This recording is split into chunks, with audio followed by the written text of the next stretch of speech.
speeches before we do the plan. I'd like to thank everybody for coming. I'd like to thank also everybody who gave a hand. Are you on the What is it?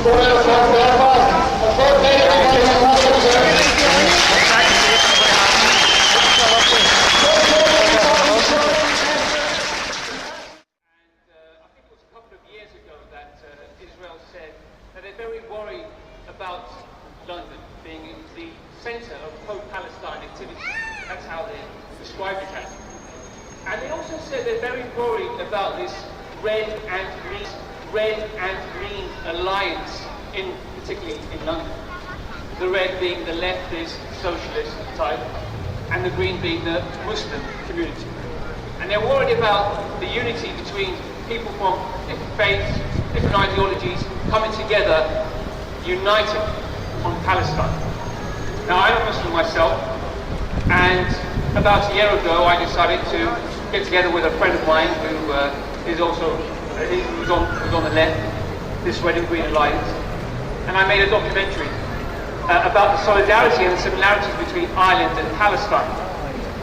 And by the way, that's being screened tonight at 7 o'clock at St Mary's University College as part of the West Belfast Festival. So please feel free to come and watch the documentary. And that's the kind of media we need. And when I was quite young, studying the media, I always thought of maybe going to the BBC or going to the mainstream media. This was something that I would always hope to do. But I made a decision not to do that and to go to the alternative media. And I decided to go and join Press TV. And while I was at Press TV, they told me to go on the Lead a Palestine convoy. I went there, I was in Gaza, and I made a documentary about that as well. And I don't think I could have done that if I was probably working for the BBC. And the coverage of what's happening in Palestine, you don't really get to see that on mainstream media. So alternative media is very important, and I think we should try to embrace it as much as we can. That doesn't mean we have to completely ignore what's going on. The BBC has responsibility, and we have to hold them to account. And all of you here are doing that right now.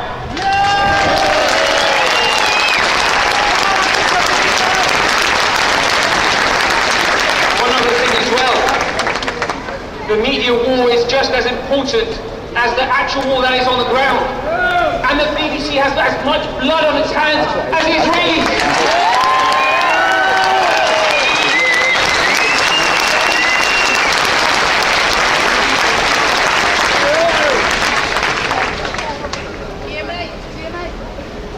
Now, I'm going to talk about the narrative and how that's changed. Because the mainstream media and the status quo and the British establishment, along with the American and the Zionists, want you all to believe that Israel has the right to defend itself. I mean, what kind of tiresome old cliche is that becoming? It's so boring, everyone is not buying that anymore. The narrative has really changed, and I've seen that over the past few years. Now, people, the public, are saying, never mind, Israel having the right to defend itself, the Palestinians have the right to resist.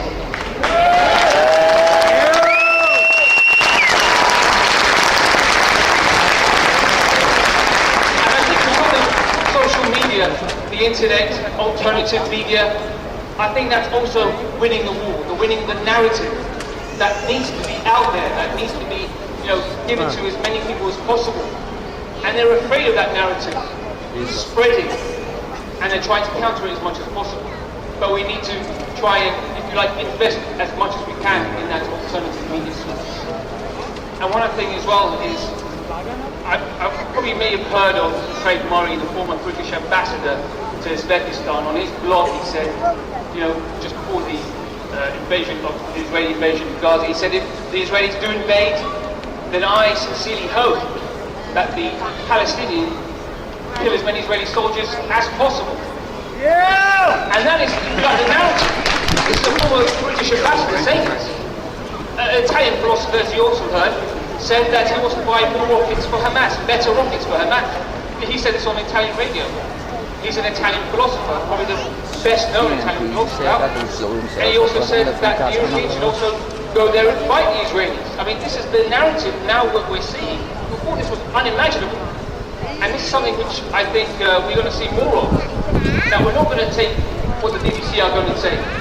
We are going to understand fully what's happening, and we are understanding fully what's happening, and the narrative is changing, and the BBC are losing that narrative, and you are the ones who are winning the narrative. Thank you very much.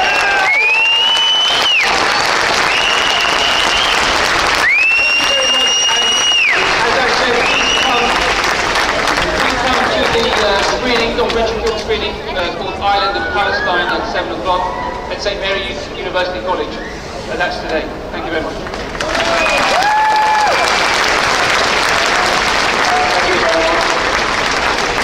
And our next speaker is coming up. Speaker is Zero McCall, from Ukraine.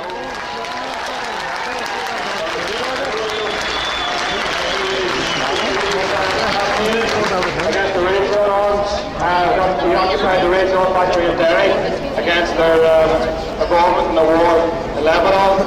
But Eamons is a member of the National Executive of the National Union of Journalists. Oh, that's right.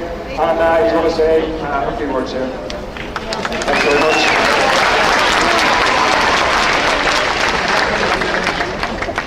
Since our purpose here is to be critical of the journalism that has been deployed in relation to Gaza, as well to keep in mind that there are many, many journalists in this country, across the water as elsewhere, who are as deeply concerned and troubled about the BBC and other coverage of this conflict as is anybody here.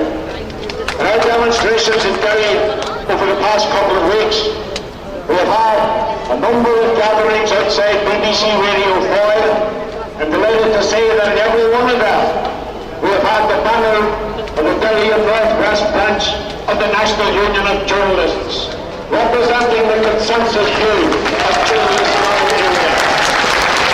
I can also tell you that there are journalists on the BBC who may find it difficult to speak out, but rather than who are talking about personally and for union activity, who are as concerned as anybody else, perhaps even more so in a way, because it is their broadcasting organisation which is perpetrating the distortions and the lies which are being spread about the Gaza conflict.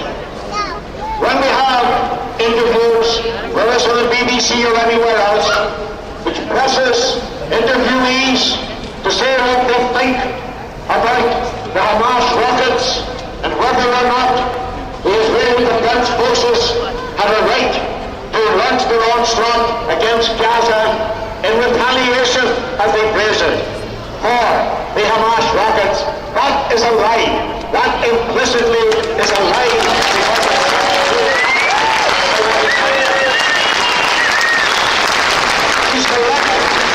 We select the beginning of Hamas firing rockets in the recent past. To select that at the beginning of the conflict is to endorse the Israeli narrative of what is happening, and it is to dismiss and make rubbish of the Palestinian narrative. This is not objectivity. This is not balance, irrespective of the questions that are put to various interviewees. Balance, when we talk about journalism, broadcasting journalism, is often understood as to be balance between one interview and another. Balance between the amount of time given to a spokesperson for one side and a spokesperson for the other. That is not the point. Without context being given, without putting the conflict in its historical context, lies are being told. The people packed into Gaza is never explained in news reports. The people packed into Gaza and today bearing the brunt of a murderous onslaught. They, in the overwhelming majority, do not come from that little patch of earth in the Middle East. Almost all of them are refugees. They are people who were forced to flee in 1948 from the disaster which overtook the Palestinian people to make way for the establishment of the Israeli state. Friend of Palestine, Belfast, and he was on the flotilla a number of years ago to Gaza, and he's just going to first speak here. This is why I need proper cameras and shit. Can't afford it. Hey folks, I don't have any speeches or anything wrote out, but I don't think we really need to. I think you can see the feeling and the hurt that's in the crowd to the Palestinian people. Jerry's right, this, I am a member of Irish Friends of Palestine, Belfast, but we're linked with groups all over Ireland. But I can see right across the country, because I've travelled across the country, and I can see the feeling and the hurt that's out there. It's massive. It's really, really massive. But we need to turn this into good effective protesting, so we do. I was approached on the Ferris Road by a BBC crew and cafe just the other day.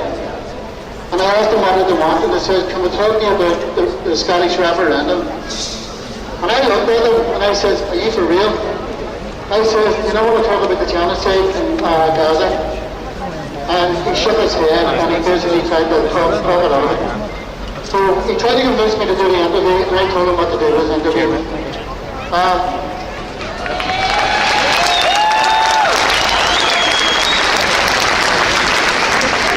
So I'm here tonight, just like every single one of us. I know there's people who have different political beliefs and different religions and everything else. But we're here with one voice, we're here to speak for Palestine, we're here to speak for Gaza.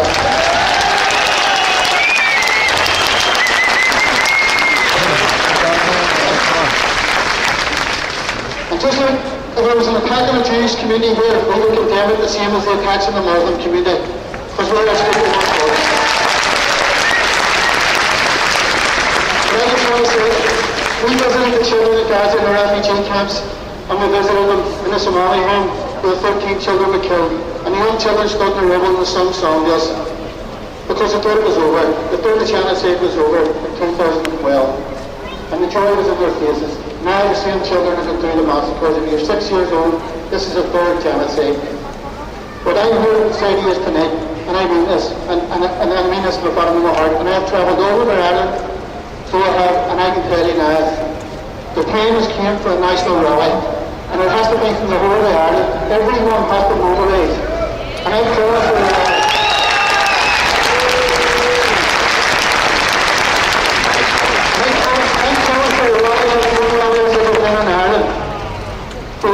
I'm calling for a mass rally, and the rally needs to go to Dublin, and we all need to be there, we all need to mobilise, and no matter who it is, man, woman and child, we need to go to Dublin, and we need to make our voice heard, and we need to let the world see that we're actually not going to get